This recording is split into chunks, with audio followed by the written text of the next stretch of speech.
Thanks everybody for attending. I'm Paul Taylor. I'm Innovation Coach at Bromford Flagship. I nearly said Bromford there. This is the first webinar of the two organisations coming together. I've got Sam and Vic with me today that we're going to introduce them in a little while. And we're going to give a little bit of background in terms of what place-based working is, first of all, because we wanted to use this opportunity of the two organisations coming together to reset what we mean by place and to start some discussion there about the possibilities and the possibilities of the future. So today is very much around, from Vic and Sam's point of view, almost personal opinions about place, their personal aspirations. The whole idea of these webinars is to share our thoughts and learn together as we step into working with place-based. Vic, could you just introduce yourself? No, of course. So I'm Vic King-Lowe, Director of Place for Bromford Flagship. And if you're missing any sunshine, you've got my jacket to keep you all feeling in the summer mood. Introduce yourself, Sam. Where are you today? Yes, in Norwich. It's actually a bit cloudy today, so I have to wear trousers, not shorts. And I've worked for a number of years at Flagship, now Bromford Flagship, of course, in the housing teams primarily. I started my career in central services, that kind of thing, and joined the housing team in about 2018 and loved it, fell in love with it, and yeah, still here. Brilliant. Okay, so we're going to get some thoughts today from both Vic and Sam on the future possibilities of place-based working. Okay, let's kick off then. Okay, so first of all, this is not some exotic island in Indonesia. This is the geography of Bromford Flagship, bringing two really strong organisations together. So it's certainly, you can see probably Wolverhampton to the top left there, so it's not as exotic as Indonesia, but this covers an amazing geography where the organisations essentially start to nearly kind of meet each other in the white area in the middle that could be some grounds for some future work there. But I wanted that slide there just to really show talking about place here, there's just usually different types of place within that area. So the whole idea of the organisation delivering a one-size-fits-all service to those customers who live there really doesn't make sense when you see the difference in terms of being urban, being on the coast, being very rural. There's such different locations within that. So we brought two organisations together in the past month. And obviously there's some stats there about the number of people that work here, the number of local authorities that we work in. But I've added one in at the end, really. It's about, I haven't mentioned customers or residents, but pertinent to this conversation, we've got about 200,000 plus to begin with. People living in our homes who are going to have ideas, aspirations, things that they think could work better about where they live, dreams for the future. There's loads and loads of opportunity within just the numbers there in terms of the kind of the financial numbers, but the amount of people who could potentially play a part in our journey moving forward to place. Now, it's important to say, first of all, that when we talk about being place-based, it's not a old Bromford thing or old Flagship thing or even a Bromford Flagship thing. Lots of organisations are talking about place and the possibilities of doing things differently.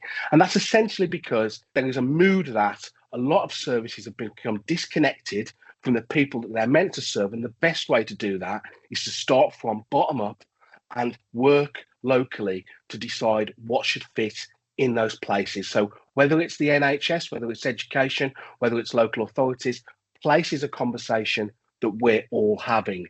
For Bromford Flagship, there isn't a specific definition of place-based working, but just to give a little bit of an introduction, it's a person-centered bottom-up approach that is designed to meet the unique needs of people in a location. And obviously the important bit about that is it builds a picture of what's going on from the local perspective, not from the perspective of a top-down big organisation. That's the principle of place-based working. And we've begun to assemble some teams that will explore those concepts in a local way. That will be happening over the next months and year as we start doing different experiments locally, working with local communities in different ways to see about what that could look like. I always say there's three real principles of place-based working that we need to abide by. One is that recognition I've already said, one size fits no one. People are very complex and have individual needs and places are very different. Therefore, the idea of having set Bromford Flagship service is inconsistent with the notion of place-based working. We accept difference, we embrace diversity, and we then have to think about how we work that out in our individual places. The other two rules I've already mentioned. One is that it's largely bottom up, or at least it defaults to bottom up. It starts with listening to people locally and then decides what are the services that best fit or what's best needed. He's not top down. That's absolutely a golden rule. The other third golden rule of place-based working is it should not add on any additional cost. In fact, if really successful, it should take cost out because it should reduce bureaucracy, duplication, and it's about joining up resources. Sam's going to share some thoughts on that in a little while. So that's the kind of three golden rules. And the last thing I'll say about place-based working is this is on this slide here. I'm not intending to go through it all, but this is something that's drawn from the Bromford Flagship business cases into why the two organisations are coming together and what the possibilities of place-based working could be. Now, I'm not going to go through all that, but some of the things that I think we might return to are focused local teams, decentralised teams with devolved budgets, increased autonomy, more locally tailored services, more joining up with kind of local partnerships, and not thinking just of Bromford Flagship and then the community, but thinking about all the other stakeholders that exist in that place and how we can jointly work together to do that. So that's just me setting the context. I'm going to stop presenting for a bit because this is more of a chat. If I start with you, Vic, first of all, place-based working, as I've just said, is meant to be bottom up, listening to what's going on in a place and then designing approaches from there. That seems to me to be beyond simply consulting residents. What's your boldest personal ambition for how community engagement would work at Bromford Flagship? So for me, the boldest personal ambition, I think, would be to fundamentally shift the balance of power. So moving away from a system where decisions are made for a community to one that are made by the community. And I know that in the housing sector, we do that, but we tend to do it quite piecemeal. So for me, I envisage a future where communities aren't just consulted with, or where we try to rally some community or customer feedback, but to a place where we equip and trust and resource community leaders to drive meaningful change. So for me, place goes really beyond that traditional model of engagement and gives people opportunity for real influence for things like budget, service design, strategic priorities. Having said that, I think there's a real need to shift the dynamic through co-creation. So again, we do it well, but we do it piecemeal. So for me, it's really creating that environment where local community leaders are trained and supported by, for example, Bromford Flagship, and that we then act as that bridge between the community and other institutions so that communities become trusted by both, but belong by both. I think for me, a big part of this is that when people feel heard, seen and empowered, they really move away from being the recipient of services to change makers.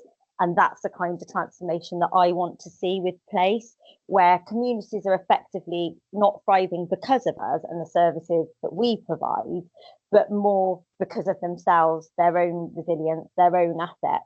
And that our role in this is to support that as a committed ally rather than being the gatekeeper. Yeah, really good. And I think some of that is potentially culturally challenging, essentially, isn't it, to not just Bromford Flagship, but to the sector, in the sense that if you're really starting from that point of view, you're going to have to do much more, work up front rather than, before you start doing things, you've got to start that conversation and get people engaged.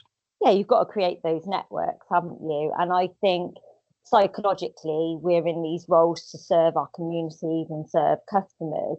And actually, we all want to do a good job, don't we? So sometimes we feel the fastest route to doing that is by being the rescuer, jumping in, helping to solve things for people. But actually, what we need to do is go out to our customers and our communities and solve the things that they want to solve, and also help them build the resilience to do things for themselves rather than us having all the answers or setting all of the direction. And I think it is cultural, and it's born out of a really good place, isn't it, in terms of wanting to serve and wanting to do a good job. But actually, we do need to trust that people know what they want. And, the communities are the experts, aren't they? We're not the expert, they're the experts in their own lives. So for me, I think it is a massive cultural shift. But again, the way we do things comes from a good place. I saw you speak on another podcast, Sam, where You said I'm paraphrasing here, by the way, but you said something like when you talked about, future wishes for the sector, you talked about turning everything upside down or something like that. And I know you've got a lot of thoughts about, how we can improve decision making and how we could kind of be more kind of agile in our kind of the way that we work. What's your kind of, your boldest personal ambition? If you could wave a magic wand, what would you do in terms of shifting our thinking? I think it's really important actually to acknowledge that, Bromford Flagship, we've got kind of two rocking businesses, right? I think we do a lot of stuff really well. I think we have some brilliant people. I think we have some great approaches to housing, to repairs. And I think in relative terms, actually probably fairly progressive cultures. And we're often too busy saying what we need to fix rather than acknowledging what we do well. So, I think it's important to acknowledge that I think we do some amazing stuff actually, and in the main have fabulous people. Yeah, if I had a magic wand, what would it be? A genuine trust in our people. And I have no doubt that we say we trust and empower our people, but I think the reality of what I see at the moment, the amount of bureaucracy, I'd tell is probably a bit of a different story. And I would say that's built by a need to feel a sense of control, right? I think it can sometimes cause the reverse. The irony in that is that it's one of the biggest risks, I would say, is that it's a blocker to progress. I was reading a report recently that showed we spend nearly, 2/3 of our time on work about work. This kind of emails, meetings, updates, sign-offs. And that consumes days, and our lifeblood is supporting customers, undertaking repairs, getting in the rent. So it doesn't quite make sense to me that we've got people are spending 60% of their time away from that, which just doesn't benefit the customer at all. I think it kind of hinders progress, it sanitizes brilliance. So I think probably a real focus on actually, we've got brilliant people, give them the space to deliver. Yeah, great. And I think it's important there to reflect that we're not just talking about Bromford Flagship there. That is a symptom of a lot of organisations who've grown up over a period of time and established specific ways of working. And when I mentioned at the beginning about other sectors exploring the concept of place-based working, the health, for example, the NHS, that's absolutely something there that they're recognising that there's a lot of decision making that's been put into place, often for very, very good reasons, that has slowed things down to the extent that the end user is being affected. And I suppose, Sam, it's about finding that balance, isn't it, between, autonomy and, well-managed risk. Yeah, we may talk about this later. I think one of the biggest things I've experienced through looking and talking to organisations that work in that way is it takes huge discipline. There's a huge discipline to give people more autonomy, and I think we always have the balance to strike with being we're working in a regulated sector, and it's right that we have sight of that. We're the custodians of our assets, right? It's not to say that we'd be flippant, but I think there's certainly a principle around a level of tolerance of bureaucracy and understanding that it can hinder progress. Absolutely, and we'll return to that in a little while to dig into that a little bit more. Vic, you obviously mentioned about really making a kind of step change in the way we engage and kind of co-create with residents. And we're going to be doing a range of pilots, exploring a lot of different things. Can you give us a kind of, potentially disruptive change in community engagement that you're personally eager to look at or implement at Bromford Flagship? Yeah, I think for me, it's to create an engagement infrastructure that's more around unlocking it as an agency rather than a project or something that we do, but more as a permanent shift. So I keep going back to it, but it's kind of my biggest area of passion is that co-creation isn't something we do to communities, but something that becomes part of the civic fabric of our places. And I think that if we get that right, we build something that outlives any of our pilots. So a new way of working that's deeply owned by our customers, that's transformational for how we see power, partnership and possibility. And I guess one potentially disruptive innovation that I'd be eager to see would be the creation of community decision panels. So whilst I appreciate we've got community influence networks, we do consultation with communities, we've got scrutiny panels, we've got a real big variety. But for me, I think the missing piece is around how we devolve that decision making at a local level so that we can get our communities, customers to collaborate, deliberate, and decide together on the key issues that affect their place and the level of resource and input they require from us and other services. I think that's really important to me. And I think that we tend to consult on a predefined plan or initiative or investment opportunity, which then kind of stagnates the opportunity to have a real discussion and conversation. So I think by sort of having these decision-making panels at that local level, we can open up some really complex questions, like how we allocate our budget, redesign or repurpose our services, how we use public spaces. I think the opportunities are endless. And I think it also gives us an opportunity to invite some collective intelligence to guide our way forward. So moving away from traditional surveys, focus groups, but driven everything through a community decision panel who would effectively drive that challenge.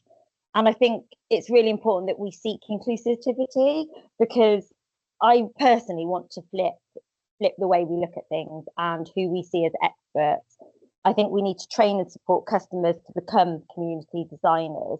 And whether we do that in a paid or supported role, that's then embedded in neighbourhoods and that they work alongside our team. So I saw a question posted in the chat around how do I see the role of neighbourhood coach, neighbourhood officer, and I appreciate we call our housing officers and neighbourhood teams very different things and they have different responsibilities. But I think one of the commonalities, whatever your role in this, is how you then work alongside those communities to help them shape out what they need to look like, and how we empower and take our empowerment from local people, and that we bring their lived experience and that local history, that local wisdom into the heart of all of our decision making. That's kind of how I see it, Paul. No, that's great, and I think that really does illustrate that kind of, because the ultimate step change comes down to power, doesn't it, and power imbalance, and actually ultimately that is going to come down to how's this money being spent, and do I have an active say in that, and an active decision in how it's tailored locally. So I think that's where I think there is a gap at the moment, and that's certainly space to move into. Seeing it, aren't we, come through some of our pilots in terms of communities having more say in how we're spending our time on patch, how we're working and collaborating with them, where we're spending our money on initiatives. And that's great. And I think that's amazing. But by creating a kind of infrastructure, so it becomes part of, that's just how we do things. So we don't have to consciously think about it. I think that's the missing piece, Paul, that we need to build into our base work in for sure. Yeah, definitely. It's great to see the questions coming in. We've got 124 people on the call, which is amazing. Sam, you learn from a lot of organisations that really push the envelope on increasing autonomy for colleagues, even going as far as self-management or, coaching between colleagues. Can you give us some of your learning about those organisations and how you think some of those elements might be applied to place-based working? Yeah, so crikey, it's about 10 years ago. I was in Brighton for this conference called the Meaning Conference, which was brilliant. I had no idea what it was going to be like. It was about doing business better. And there's a chap there called Josta Blok, who is the chief exec of a Dutch healthcare organisation called Beurtzorg. And effectively, what he was telling, or the story he was telling was, they had 10,000 nurses all providing care with a back office of 40, and that and it's a radical move created entirely from scratch. It's been around, but the point is, and their tagline is humanity over bureaucracy, and the principle was they have tremendous staff satisfaction, they had tremendous customer satisfaction, because they weren't, they were really, really focused on care. And also their overheads were radically lower than the sector norms in the Netherlands. So they could pay their staff way higher than average wages. But it was an extremely disciplined way of working. Their IT was bespoke and again, was crucial to the way they worked. There was standardization across everything. but it was just the kind of the small local variations. And I suppose what it just made me think is, crikey, you can't kind of unsee that. And so you start thinking, well, what's the benefit here? If that's possible, if that's a regulated industry that's working in that way, this must be possible. We must be able to learn and do something around that. And I think there are a fascinating one was in the mid 1850s. There was a general superintendent of the New York Railroad, right? It's a chap called McCallum. And at this point, the new railroad was expanding and growing at an unprecedented pace, right? So you've got 200 trains, 3,000 carriages, 5,000 employees, about 500 miles of track. And, schedule changes increase the risks of crashes and all sorts. So it's, you're messing with some serious stuff here. And he had to understand, well, okay, that the old way of working, the way of scheduling for just tracks and trains wasn't working. What do I do? We're in the 1850s here. So his solution was that decision making needed to be distributed right through the organization. So autonomy granted, authority should match responsibility, and about effectively a relinquishing of control. And you see that in organizations like Timpson. Myself and a colleague went to Timpson a couple of years ago. And it was fabulous to see, James Timpson's story was all about, he was going to stores and changing them because he was the boss's son, so he could. He had the ability to because rules didn't apply to him. And his point was, well, hang on a minute. Why don't I let all my colleagues have exactly that, that ability, that influence? And again, when I went, I was just struck by the rigor of how they work, the discipline of how they work, that it feels like there's no, this point of saying there's no rules, or, they're very clear on the higher up you are in the organization, the less say you have on how things get done. But they are really clear about what they expect from people. And if you're not delivering, and they called people that aren't delivering drongos, I think was the word they used. But, you're out because you're corrosive to a culture that's delivering brilliant customer satisfaction. They want brilliant people serving. So for me, I think there's a huge amount of benefits to this way of working. And it can't be a lift and shift. It can never be a lift and shift because we work in a regulated sector. We work in a different country to the Netherlands. I think there are cultural differences. And we piloted self-managing teams at Newtide a few years ago. It's not pure self-management. It isn't still pure self-management, and certainly, I learned a thing or two about doing things in isolation rather than the whole organization being and doing it. But what I think it teaches you is you really can let go. You really can give people the ability to fly, and if you do that, you can unlock not only some amazing results for staff, but also you just deliver way more for customers. There's a lot of complexity. The world isn't simple. And if you give people the ability to act on their feet and to deal with complexity, then I think you can achieve some amazing things for customers. And that's what we've seen over the last few years, certainly at Newtide. Right. And I think the point there is it can't be a lift and shift, but there's the principle of it, isn't it? So your Timpson's example of, well, what if everyone thought like the boss's son and could change things? In the same way with place-based teams, if you're responsible to the place, you should be able to make decisions according to the best interests of the place without having to kind of run it up through a lot of tiers of decision making to get to that result. So I think really interesting thing about, as you said there, the organisations you've cited, they're organisations that take on a considerable degree of risk, but they're so well managed with what they expect out of colleagues. They do gender that kind of culture. Absolutely. And I think it's, there are different ways of working. It comes back to that. I think we've talked about this before, but there's that. Sadly, he's no longer with us, but it's one of my favourite examples of all time is Hans Monderman, who's the kind of Dutch engineer who, effectively said that road traffic was the safest when road users were self-policing, right? And so effectively he got rid of roundabouts and street signs and all that kind of stuff. So people had to think when they were driving through towns. How often, my journey to work today, I was just on autopilot. The point is you want people to think, to come to work to think. And, there are two principles, certainly from my perspective anyway, when I talk to my team, which is firstly, uncompromisingly, we're here for the customer. And the second is you come to work to think. We want people to challenge, to lead and work in a way that means that they're, to a large degree, the masters of their own destiny in their job. And that's really important. And it also means that you're going to enjoy work. I don't want to come to work and be told what to do. So I want my colleagues to feel like that, you know? Don't tell Sam what to do. Noted that down straight away. I know, Vic, I said I wasn't going to mess with the order of the format, but I think I need to because you have some really great questions. So I'll dig into a couple of those if you don't mind. One of the questions, Vic, I'll put to you first of all, which came from Julia Thomas, where Julia said, I love the idea of place-based working and understanding local areas, but do you think there's a challenge in getting customers involved in wanting to play their part? So in the area that I live in, I know there's a real struggle to get people involved in the local neighbourhood, joining the parish council and local charities. It always seems the same kind of person. Have you got any thoughts about that? Yeah, I think it's a really valid question and point because it's always a struggle, isn't it? It's always a challenge. And you're right, we do get the same type of people that come through our customer influence panels who want to get involved. I guess it's about how we build those relationships with our communities and how we foster that mutual trust. It's always going to be a challenge. There's not an easy answer to it. Yes, I do think it's a challenge.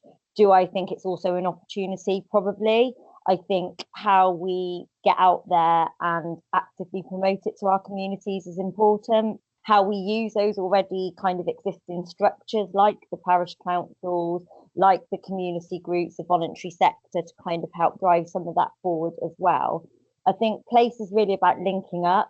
And as much as we want to do that, the way that the world is at the moment, it's kind of moved us away from that true partnership working. And I think there's quite a few people who've worked with me over the years from different organisations. I've seen Bob up on the call, who will know that partnership working is really important to me. And I think we need to take responsibility for driving that. We're in a really unique position as housing specialists. We do see all kinds of spectrums of people. We're the kind of one service, I think, that is actually engaged with so many other agencies. And I think we need to get out there a bit more and promote it and try and engage those people, try and reach those people, understand the barriers to getting involved.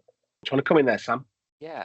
I also think as a customer, it's the small stuff that really matters, right? You know, the really local, hyper local things that just, it's outside your front door, it's in the local area, the stuff that you see every day.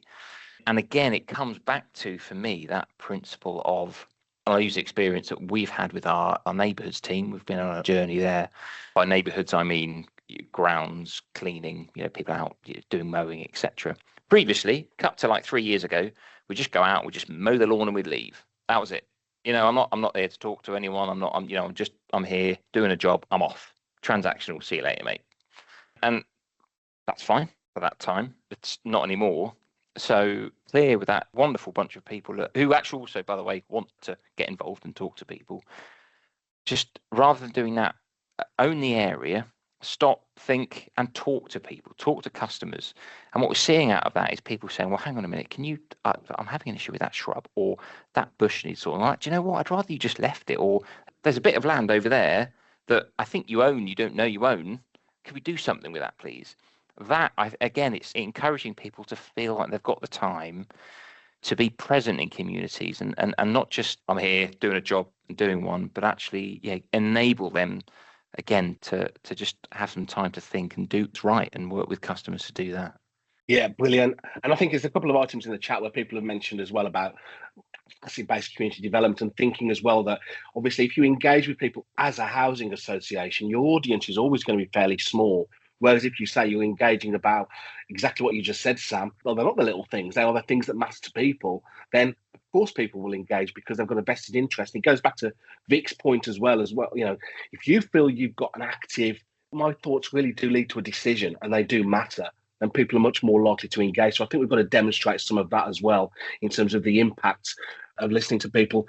A question I'll put to you, which has come from Jeff Watts, Sam, which is, what elements of bureaucracy do you think are hindering or could hinder our ability to lean into place-based objectives? I think we have less than some organisations, actually. So I think already we work in some of the housing teams work in a place-based way. I think some of it is internal, so the way we structure. So we create our own silos. So rather than a team being cross-functional by nature, they're all following different aims because, our repairs objectives for this, our housing objectives for this, and so on. So immediately you're creating barriers through that. I also think the levels of the need I suppose, for people to kind of see and feel performance, levels of sign off, that kind of thing, which mean that points of brilliance, ideas, can't just be done or tried. They have to follow a certain pre-prescribed route, which means that sometimes things get sanitizing applied to that, rather than people being able to just make decisions as they want to in their communities. And I also think when we trialed self-managing stuff, the housing association I'm responsible for, we saw an awful lot of change just by talking to people about what your role is, what you're responsible for. And actually, by being able to unlock and just step away from, I don't need to be in that meeting, actually, I don't need to do that, or I don't need to sign that off. There's a lot of, you open up a lot of time for people, actually, to be then out in the work doing stuff rather than kind of going through that organisational trudge, if that makes sense. Yeah, no, it absolutely does. And I think there's another point here, which is being raised by Nikki Henshaw, who asks, how will this ethos align with the rest of the business, i.e. central service and the level of assurance governance levels reporting has to go through? It'd be great to see autonomy and trust being a culture across the organisation, which is, we've got to work through that, haven't we? Certainly for me, and I think everyone is aligned in a way. This is a team sport. It's not anyone versus anyone. And some of the, again, apologies, this is a kind of my experience at Flagship, so I'll bring that in. But what was a marvellous success for us was, last year or the last 2 years around our rolling of some of our IT. So Dynamics 365, some of the modules we used. It was on a shoestring budget. But what was brilliant about that was it was a cross-functional team with an extremely clear idea of exactly what we need to achieve. And by working not only with those leaders from those parts of the businesses, so IT, digital, housing, so on and so forth, but also the people that know what's going on, the people that do the work, it was a really successful piece of delivery that actually has made a real difference and has expedited work, and again has reduced a whole load of bureaucracy and efficiency. So things that I think, cross-functional working, team working is crucial in all of this. Yeah, absolutely. A question, we've only got 5 minutes left, so a question I'll put to kind of both of you, because there's a question here from Kelly Mayhew, which is really good, about, I love everything about creating collaborative approaches within our communities and really being part of the journey. How will we know we're getting it right? Our customers will tell us, I think is the kind of obvious one, isn't it? I mean, the best kind of dip test for if you're getting something right is in the feedback you get from customers. I think it's how we unlock those local budgets, the place plans that are designed and developed by our communities, and how we unlock some of that bureaucracy and red tape and take that step back. And I think that's how we'll figure out if it's success, it's sustainable. It's not just because we're doing a pilot or we're running something in place. It's about how we create those sustainable shifts. And it should effectively outlive all of us if we do it properly. So that would be my test if we're getting it right. How about you, Sam? Yeah, well, I think Vic is spot on. Our customers will tell us first and foremost, absolutely. I think from an internal view, or what does success look like? What would it feel like? I think for me, you talked about the intro. What is it? How would you see it? I think it's human intelligence, right? Not artificial intelligence. That for me is our USP. I don't think we're ever going to have the best tech. We need it to be brilliant, but we're not a startup. We're never going to have the best product. We're not going to have the funds to build Gucci kitchens and bathrooms. But our edge will be in the way we can design our organisation. The way that we allow our people the time to have the freedom to deal with complexity and support those who need it. And that I think is when we know we've won. Brilliant. And final question then for you, because a few people have made the point about culture, so you both referred to it, but, we're bringing two really good organisations together. But what do you think is the kind of the real culture shift that's needed to embrace place-based working? Yeah, I think it comes back to that organisational design, a fundamental reset. I think historically it's that view of the customer is through our lens. Actually, from a customer's perspective, they have journeys that cut across everybody throughout the business. So that for me certainly is, we have to change that, so that when we look at our teams, the people involved in delivery also cut across it. So it becomes I think that'd be a more progressive way to look at it. You're responsible for a journey rather than just a bit of the business that is irrelevant for a customer. How about you, Vic? What's your shift? Yeah, so I think similar to what Sam said, but I would add into that is the belief that you can make a difference. So when you're working locally and you're thinking, am I making the right decision for a customer? So yes, we've got some work to do culturally to get people's confidence levels up to that. But I'm going to coin a phrase that Jen, I think she's on the call, Jen Watkins always says, ask for forgiveness, not for permission. And I think it's about saying to people, you made the right call for your place, for your community. And as leaders, we're going to back you because the rationale was there and it was the right thing to do for the customer. And I think that we as leaders have some accountability in driving that forward. And I haven't spoke much about Legacy Bromford, but something I've been blown away by since joining Bromford in August is how the organisation is very clear on its strategy, its purpose.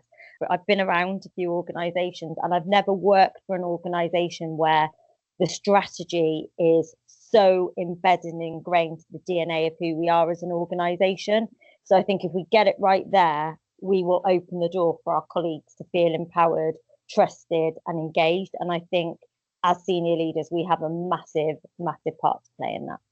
That was a brilliant summing up. And I think the challenge is really taking all that potential, that enthusiasm and joining that as a joint Bromford Flagship strategy to really power through into the future. Fantastic. Thanks for everybody who's attended. You've broken the record on the number of attendees, which is brilliant. So we've got to ramp it up even more next time, which we were taking a bit of a break in May because there's a couple of bank holidays and a half term. Back on the 4th of June, the invites will be out shortly. We'll be going over the Cotswolds and learning from our third place team in what their initial thinking is, what's different in the Cotswold, what matters to people there, and how could we do things differently. So that'll be really good to hear from the new team. And obviously these will then follow once a month for the rest of the year and for the years to come, potentially, as we explore possibilities of place-based working. Thanks again and have a lovely weekend.